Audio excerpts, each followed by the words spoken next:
there, and welcome to our video. Today you'll learn how to download books from Overdrive to your Amazon Kindle Paperwhite. You'll need a laptop and a Kindle. Make sure both are connected to the internet. Now we're ready to begin. First, log on to martin.overdrive.com. Go to Sign In and enter your library card number and your PIN number. Remember that your PIN number is typically the last 4 digits of your phone number. Then click Sign In. Next, find the ebook you want to borrow. When you found something you like, click Borrow.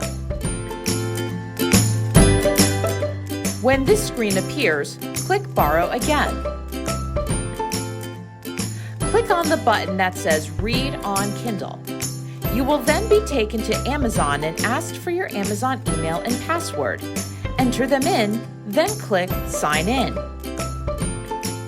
You'll arrive at your library books page. Click Get Library Book.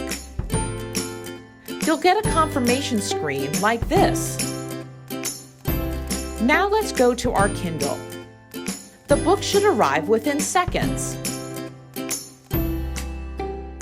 And that's it.